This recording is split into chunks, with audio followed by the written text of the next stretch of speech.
Hello everybody and welcome to another episode of Micks Mowers. In today's episode we're going to be taking one more look at the Balmoral 14S mower that I picked up off of Her Majesty just the other day.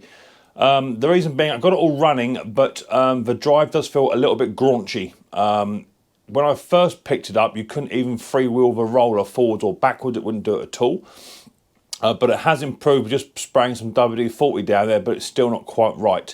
So what I've done is I've gone ahead and I've purchased, because I've had this happen before, the pinion gear for the drive. This is what comes straight off of the pulley.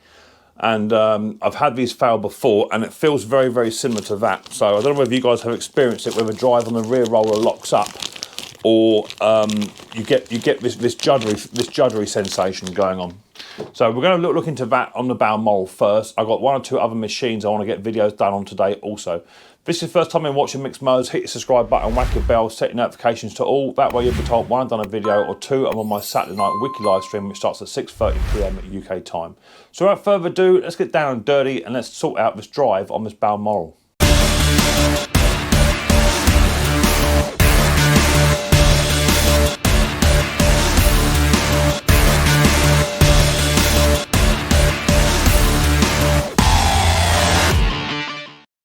Right, so the first thing you've got to do, I've got my Balmoral up on the stand. You've got 1, 2, 3, 4 bolts to undo there.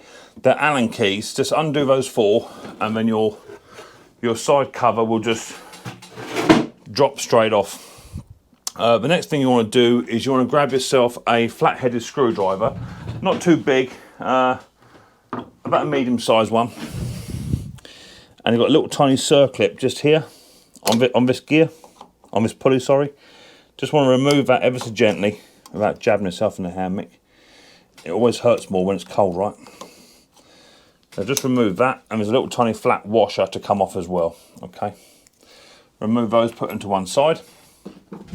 Then you can slide this this pulley out whilst removing the belt at the same time. So take the tensioner, the tension off the belt, and then just slide.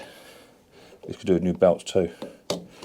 Slide that belt off, okay, hang them up out the way so that you know where it goes. If you're not sure, take a photograph before you remove anything, right? Slide that off, that comes off with a gear. Now's a good time to inspect these gears. These are the gear, this one here, this is the gear that tends to snap or tends to break, okay? But that's not the one we're replacing. But these gears look pretty good. Could do a bit of a grease up and a tidy up, which we should do later on. So we're happy with that. The next thing I want to do is I want to undo this big nut just here. That's going to be what, a 17? Or I've got a 3/4 on there. That'll do. And just give that a quick little impact off. It's a normal handed thread. It's not a left-handed thread, people. Okay. Take that off. You've got a little tiny washer. And then on this one here, you've also got the belt to come off as well. And what I do is I'll flip my belt up this way. Just so when you go to put it back on, you know that this one is for your drive and that one's for your cylinder. Okay, so a washer goes on top of there. We can then slide this one out. Put your washer on top so you don't forget where that goes. And then you want another Allen key, and it looks like about a 12mm there maybe. Looks like a 13mm. You've got a 13mm nut just here to remove, and there's a little tiny washer just behind that. Little tiny tiddly one. Let me get my little magnet. I'll draw it off. There it goes. I'll get that little washer off. Then you've got an Allen keys to remove here. That's too big. I've got a slightly smaller one here somewhere. There it is. Allen key here, that was loose.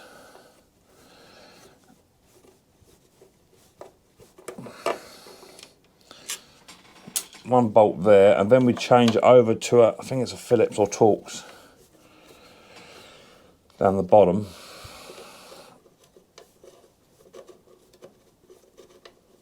So I need to order some new belts for this as well. That wouldn't go amiss. This one here particularly is cracked. They're workable, but not right. Yeah, Phillips screwdriver in there.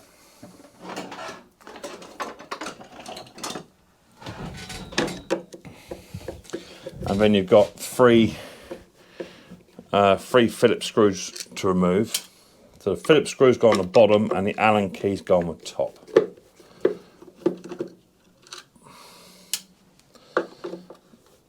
And now it'll start to loosen up. Now the pinion gear is actually this thread here. Let me go and get me other one. Let me go and get my new one. Wherever I put it, which is probably in my pocket to be fair. Yeah, it is. So here's the new pinion gear.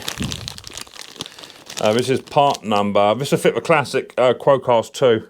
I got this off of Amazon for 11 quid. I don't think there's a part number on it, but if you look up Amazon Quocast, Suffolk Punch, pinion gear, they're all the same, which is a good thing. So now we can now remove this plate. That comes out. Okay, and there's a little brass bushing in there. This plate then comes off. And then here is your pinion gear with a little tiny washer on him. And as you can see by the colour, it's all been chewed up. Okay, so let me give it a bit of a clean with a rag. I'm going to just inspect the gears, and also we'll inspect the gears on the inside of the. There's another gear in here, but those ones don't tend to go quite so much. Now it's this one. You can see it is. Yeah, it was smashed. So in comparison, the two gears, you can see this one is nice, clean, brand new, and this one here, they're all bashed. Every gear, that one's really bad.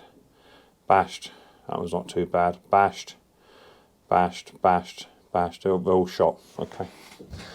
So that's white. Let me get a little bit of grease, because we all know I love working with grease. Now you can't just buy, not that I've seen, you can't just buy the plastic gear on its own because they're held in by a roll pin. Well, I haven't seen them anyway. It would be quite handy if they did, because I could just bought the plastic bit and kept the shaft. Because I say they're only held in by a little tiny roll pin in there. So just want a little tiny divot of grease. Don't want too much, don't go mad. Just enough just to wet its whistle. Someone's drilling. If you can hear that. So just a bit of grease in there just to help that, and a bit of grease just to go on the shaft, just to help it along its way. That's good. And then that gear is going to go straight back into there again. Plop. That's now got it. We now want to put this washer on. That went on first.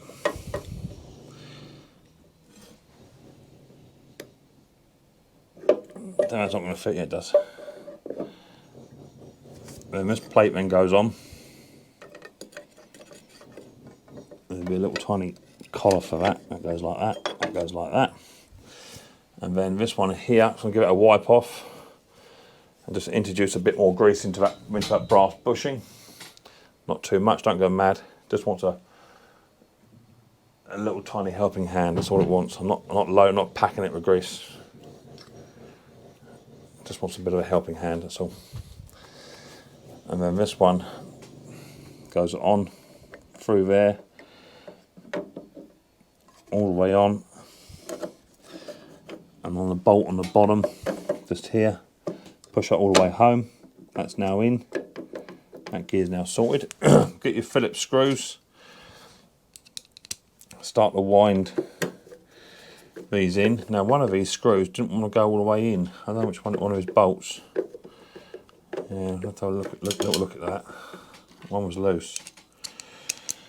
Now that tells me that someone's been in, or the threads are a bit shot. We'll see in a minute. Let's get these three in first. That'll line it up.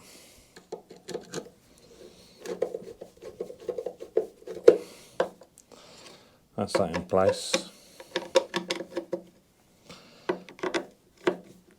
That's good. And we want the little spring washer with the 13mm. Hasn't got to be done up colossally tight, just got to be nicked up. And that'll do. And 2 Allen bolts. You may have to loosen these screws up again to line these holes up, maybe. They're not exactly lined up straight. Maybe that's where someone went wrong last time. Let's loosen them up. And get the other ones just running.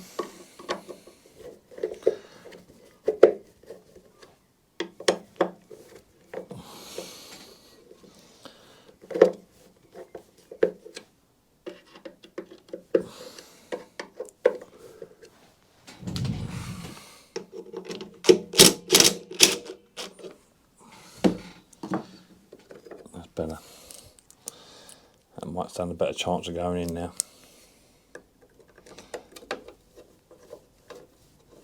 Oh, there's that one going in. Let's start the other one off. So this one here was loose. And the threads don't look brilliant. I think it's biting.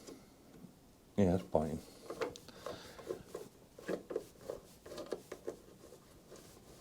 Do that one up.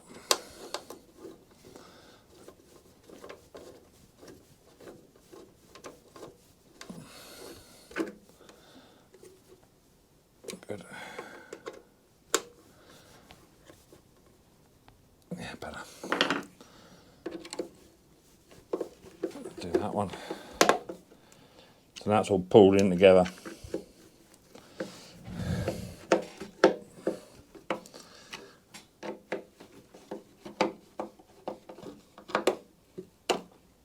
Good. Do that one up. Not too tight. Right, with that bit now done, we can now move on to putting it back, which is your drive pulley first. This only go on one way, people, because it's tapered this end. So it'll only go on one way, which would be that way somewhere.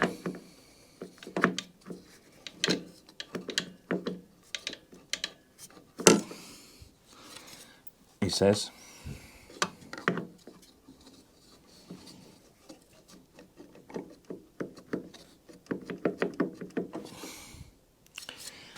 That's the wrong size, Mick.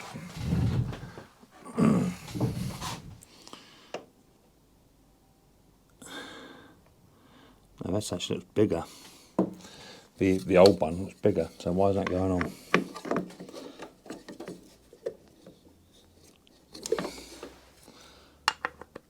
It's quite a tight fit, to be fair, because it's new.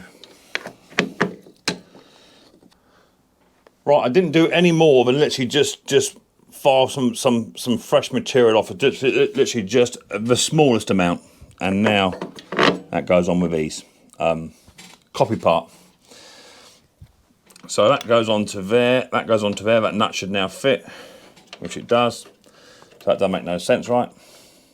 So that goes on. Get your drive pulley or your drive belt, slip him over like so. Get rid of that gear, we don't need that. Change the socket over. That's good, that's on. That's now rolling nice. I'm not getting that graunchy feeling I was getting before. The other pulley, I'm going to put some new belts on this. I don't have them here, so I'll have to order some up for it. That goes onto there. Bring your cylinder belt down. That goes onto there.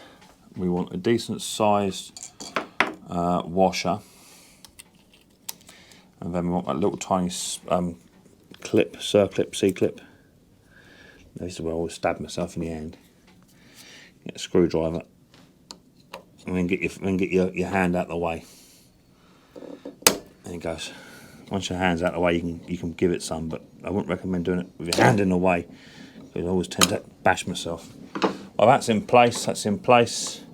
So now, this machine wasn't actually free rolling at all, not properly. So now we can test it. Let me clear some tools. I'll be back in 2 ticks. Okay, so now this has all been put back together. Left the cover off on purpose. I might have to adjust the drive yet. Just by pulling the drive in, which is that one. It moves your tensioner. That's not bad, there's a little bit there, so it wants to tighten up just a touch, not a lot. So we're just going to nick that up now. I don't want a lot. All we do is you just undo this adjuster screw on the bottom, undo that, and then just wind your cable out, just so it takes a bit of tension, and then wind your locking nut up behind it. Something like that. That feels better. And now it should freewheel.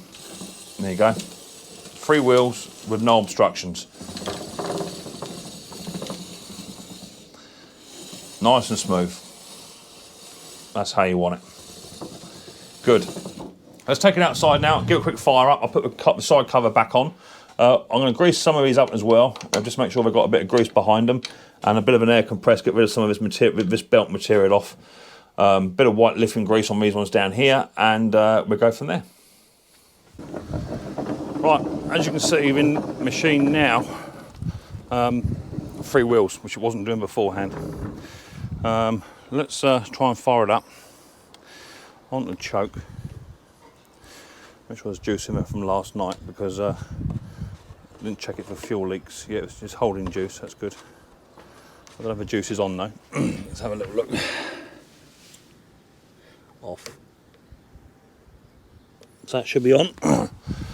Good. Onto choke. Let's give it a pull, see what happens.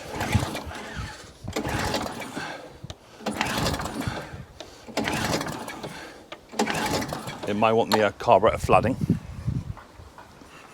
So let's just get my screwdriver and flood that carb. Just by undoing the Phillips screwdriver at the back, the Phillips screw at the back on the carb. Undo that. Bring some fuel down. Yeah, that's running. Running quite well actually.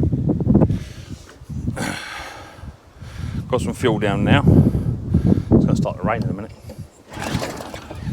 Bit of revs.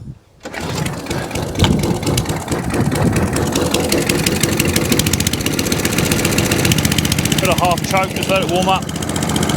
Cut the cylinder in. Lovely. Off the choke. Revs. Drive. Yeah, that's better. And now you can pull it backwards as well with ease.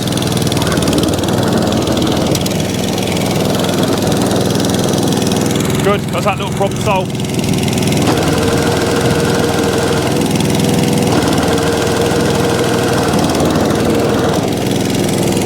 Cutting grass as well.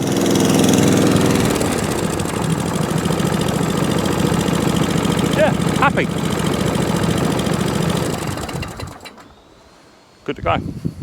Got a bit of a bit of a leaky fuel cap. That's probably got a crack in it. Let's have a look. I have got a spare tank, but I don't think this tank is the original. Yeah, it's got a crack in the top of the fuel cap. I'll have your plastic welded to stop that from leaking. But I have got a spare tank for one of these up in my other shed. I'll go and get that quickly and see if we can do a tank swap. It might be better. Okay, I found another tank. It's not an Atco one. It come off the same machine, so to speak. Same size tank, but it hasn't got the word Atco on it. And my concern is that the thread might have gone on the inside of that tank. So I would like to keep this if possible, because it has got the word Atco on it. So what I'm going to do, these aren't going to fit, is it? Is that going to fit? Nah, wouldn't do. So I've got two choices. I either change the tank over for this one and get an Atco sticker for it. That could be a thing. Or I keep the original tank and make sure that tap is going to be successful. I'll try and keep it for now because it's got the word Atco on it. So I might just plastic weld that, paint this up gold so it stands out. Spray the tank in green, and then 4K lacquer it so it stands out better. But I'm decided this one hasn't got a full tap on it. It's just got a nozzle, and this one, the other one doesn't have that. So We shall see. I haven't decided yet what I'm going to do, but I'll figure that out. But now I have to turn that fuel off.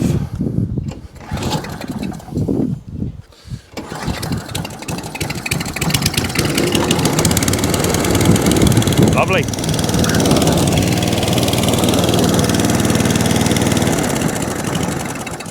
Yeah, I'm happy with that.